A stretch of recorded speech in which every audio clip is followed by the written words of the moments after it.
Teman-teman, kamu masih tersandera dengan pikiran-pikiran negatifmu, masih tertawan dengan pikiran-pikiran negatifmu, masih menjadi tahanan dari pikiran-pikiran negatifmu selama ini, yang membuat kamu akhirnya tidak bisa lepas dari semua pikiran negatifmu, membuat kamu jadinya semakin cemas atau membuat kamu yang mengalami gangguan kecemasan tidak bisa untuk lepas dari pikiran-pikiran negatif.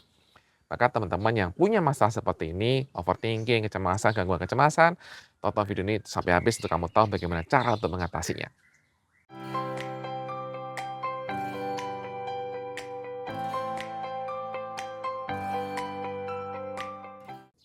Teman-teman, sebelum kita lanjut untuk kita membahas lebih dalam, silahkan tonton dulu, silahkan dengar dulu apa yang dikatakan oleh dari Pak Popo dengan pikirannya. Oke, nama saya Popo. Sebelumnya saya kesini gitu untuk mempelajari pikiran saya jauh lebih tenang. Saya ketemu Pak Jimmy. 3 sesi itu sangat membantu banget dan jadi banyak tools yang saya punya. Cita-cita saya mempunyai pikiran yang jauh lebih tenang, punya perasaan yang jauh lebih tenang, uh, punya pikiran-pikiran yang lebih kekontrol dan uh, di 3 sesi ini ngebantu banget. Dan saya bisa ngelatih diri saya jauh lebih tenang dan uh, ini soal investasi uh, untuk hari ini dan kepakai untuk masa depan. Untuk saya pribadi jauh lebih tenang. Terima kasih. Nah, teman-teman, itu adalah pengalaman dari Pak Popo yang telah bisa mengatasi atau dia udah bisa paham bagaimana untuk manajemen pikirannya, bagaimana mengolah pikirannya sehingga dia bisa mendapatkan pemahaman lebih baik dan membuat harinya lebih tenang dan lebih baik. Nah, jika kamu juga mau untuk mengalami itu, silahkan kamu ikuti terapi online ataupun terapi offline bersama dengan saya. Hubungi admin di sini. Ya. Dan sekarang kita akan lanjutkan video ini, teman-teman. Teman-teman yang mengalami gangguan kecemasan, sudah pasti ketika ada trigger datang, teman-teman akan punya pikiran negatif yang muncul. Trigger atau pemicu itu bisa banyak hal. Biasanya kalau teman mengalami gangguan kecemasan, hal-hal yang sebenarnya sederhana, hal-hal yang sebenarnya normal saja, hal-hal yang sebenarnya tidak dipikirkan ketika kita belum mengalami gangguan kecemasan, tidak dimasalahkan, ketika mengalami gangguan kecemasan, itu dipermasalahkan. Contoh misalnya ketika BAB warna hitam, langsung mikir, padahal sebelumnya nggak mikir-mikir, nggak pernah ngecek juga warna BAB ya, nggak pernah ngecek-ngecek gitu. Tapi kemudian karena pernah punya pemikiran bahwa, "Oi, kalau warna BAB warna hitam tuh tanda-tanda akan mati." Nah, itu pemikiran itu muncul lagi ketika Anda melihat BAB warna hitam. Wah, langsung deh mikirnya tuh, "Wah!" gitu kan. Langsung, wah, langsung cemas. Atau trigger-trigger sederhana misalnya ketika teman-teman mendengar berita-berita buruk, berita kematian, berita orang meninggal, berita tentang artis meninggal dan sebagainya. Kemudian mereka mengalami sakit ini gitu kan, sakit jantung, tiba-tiba meninggal tiba-tiba karena masalah A, karena masalah B, jantung dan lain-lain. Teman-teman ketika baca langsung khawatir, wah jangan-jangan gue akan seperti dia, jangan-jangan aku akan mengalami hal seperti dia, bagaimana dan sebagainya. Itu kan trigger yang kemudian memicu pikiran muncul dengan sepersekian detik. Atau trigger-trigger lain yaitu misalnya yang sering terjadi adalah sensasi fisik. Sensasi fisik yang muncul di tubuh, mau itu keringat dingin, mau itu kedutan, mau itu kemudian begah, ataupun apapun, atau ketika Anda setelah makan, kemudian Anda merasa begah dan sebagainya, rasa perut nggak nyaman, itu akan memicu pikiran itu muncul. Dan itu ketika pikiran itu muncul, teman-teman jadi kayak nggak bisa katasi itu, jadi semakin cemas. Trigger-trigger ada banyak juga yang lain, misalnya ketika ngobrol sama orang, kemudian tawa tiwi, kemudian mikir langsung, kemudian ketika misalnya ada hal-hal yang lain, misalnya ada anak-anak sakit, kemudian langsung muncul lagi, ya. Nah, itu sangat banyak triggernya. Kenali dulu trigger, karena ketika teman-teman bisa kenali trigger, maka teman-teman akan bisa mengaplikasikan apa yang saya bahas ini dengan jauh lebih baik. Nah, teman-teman, ketika ada trigger, ada pikiran muncul, dan ketika teman-teman ada pikiran muncul, maka teman-teman ini kemudian mengikuti pikiran teman-teman yang itu membuat teman-teman jadinya terpenjara atau tersandera dengan pikiran teman-teman. Pikirannya semakin berisik, semakin mengatakan bagaimana jika kalau itu terjadi beneran. Walaupun teman-teman sudah berusaha berpikir positif, walaupun teman-teman sudah berusaha mengatakan, "Ah, itu nggak akan terjadi, ah, itu nggak akan terjadilah." Tapi kan itu terus datang, datang, datang. Dan alami nggak, ketika teman-teman berusaha untuk menolak pikiran yang hadir, maka pikiran itu semakin datang, semakin datang. Aku nggak mau pikir mati, aku nggak mau pikir aku nggak mau pikir sakit, gitu kan. Aduh, nggak mau mikir kayak gini. Ketika teman-teman mengatakan seperti itu, jadilah semakin datang, semakin datang, semakin deras. Semakin deras pikiran-pikiran itu datang, iya kan? Nah, itu yang terjadi teman-teman. Karena apa yang kamu tolak itu persis.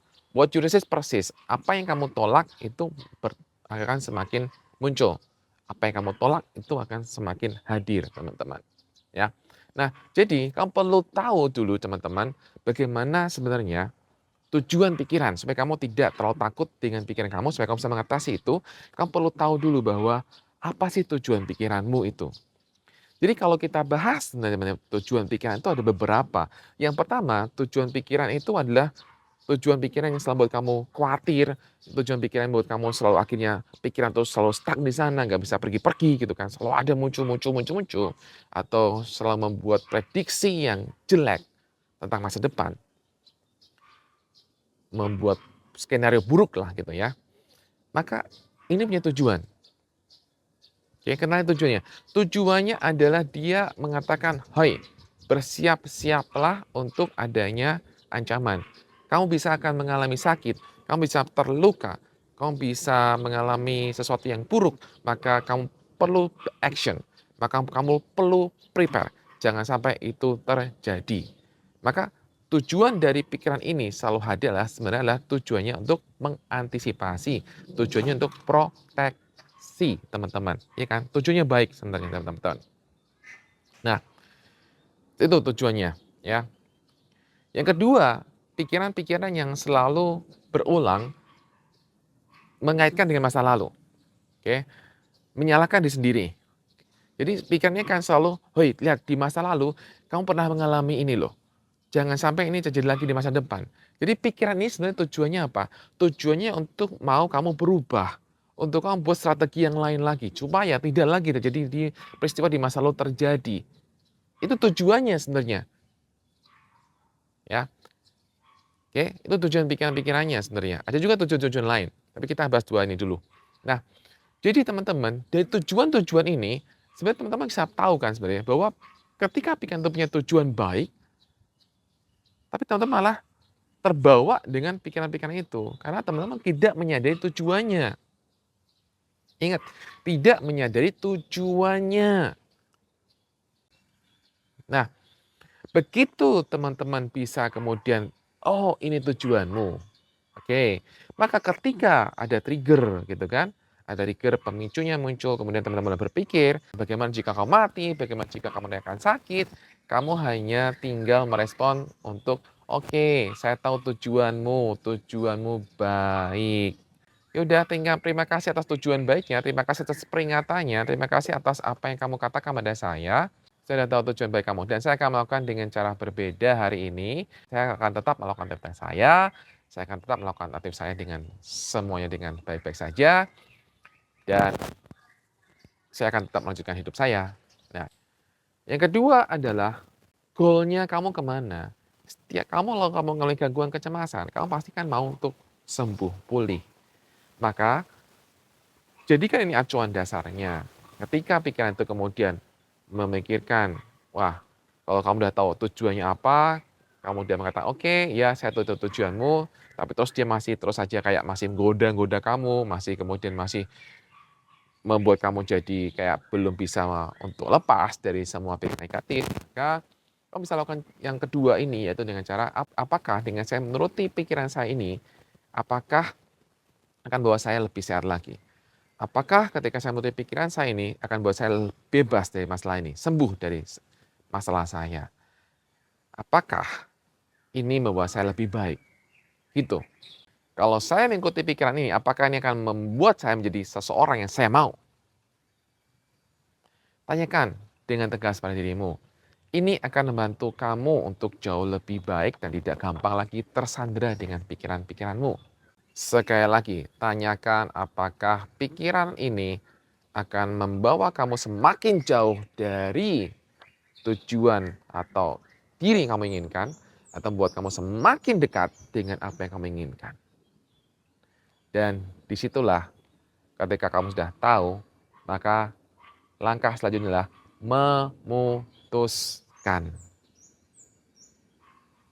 Memutuskan untuk kamu tidak melanjutkan lagi. Udah gitu aja. Memutuskan saja dan kamu udah selesai. Ya udah selesai. Kalau pikiran itu datang lagi, ya nggak apa, kamu udah mutusin bahwa saya sudah tahu tujuanmu, ya.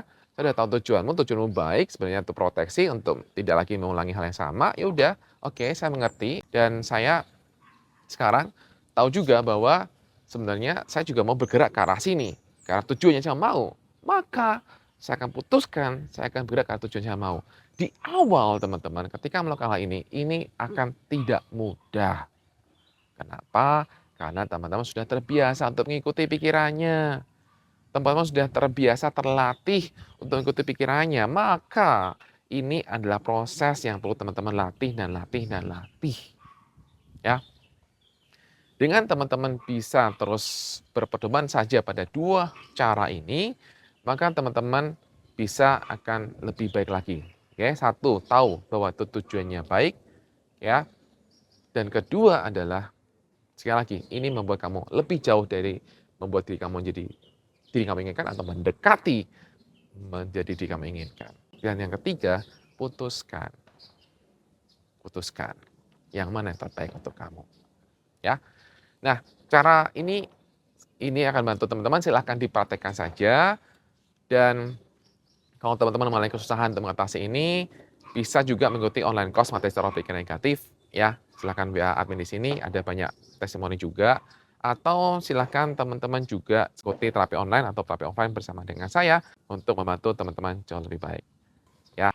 Dan terakhir saya mau ingatkan lagi teman-teman adalah pahami lagi tentang BO yang sudah saya sering ulang-ulang teman-teman. Setiap kali ada trigger akan muncul pikiran dan pikirannya ini adalah pikiran yang selalu dikatakan BO. Pasti apa? Mati, sakit, bagaimana jika terjadi, ya kan? Bagaimana jika negatif itu selalu akan muncul. Jadi, ketika kamu tahu ini BO, maka sekedar tahu ada sekedar suara BO saja. Tidak perlu dianggap suara BO ini. Kembali lagi ke langkah ketiga, putuskan bahwa itu hanya suara BO. Kalau kamu belum bisa memutuskan, belum sampai level memutuskan bahwa itu suara BO, maka kamu akan mengalami hal yang sama lagi. Setiap kali trigger ya akan muncul pikiran, kamu akan kembali lagi mengalami gangguan, akan mengalami kecemasan lagi. Kenapa? Karena belum sampai pada level memutuskan. Putuskan bahwa itu sekedar suara beo yang memang berulang-ulang. Setiap kali ada apa, dia akan mengatakan mati. Setiap kali akan mengatakan, dia akan mengatakan sakit. Setiap kali apa, dia akan mengatakan nanti akan terjadi apa-apa. Itu suara beo kamu berulang dan berulang. Dan butuh keberanian dari diri kamu untuk memutuskan. Berubah itu adalah memutuskan. Berani memutuskan, kemudian melakukan langkah berbeda. Dan di awalnya ketika kita melakukan langkah berbeda karena sudah sangat biasa kita melakukan hal yang sama, itu sangat berat teman-teman, sangat berat, sangat ragu-ragu, akan banyak keraguan. Maka itu hal yang normal ketika ada keraguan untuk melakukan memutuskan. Maka jika kamu mau lebih baik, putuskan dengan keberanian. Putuskan teman-teman. Sudah saya memutuskan bahwa kamu itu baik, bahwa itu hanya Surabaya. Ya, dan ini akan membuat kamu tidak lagi terpenjara dengan pikiran kamu, tidak lagi menjadi sandera dari pikiran kamu. Oke, demikian video saya, semoga bermanfaat bagi kamu semuanya. Silahkan dipraktekkan. Salam, bye-bye, cemas.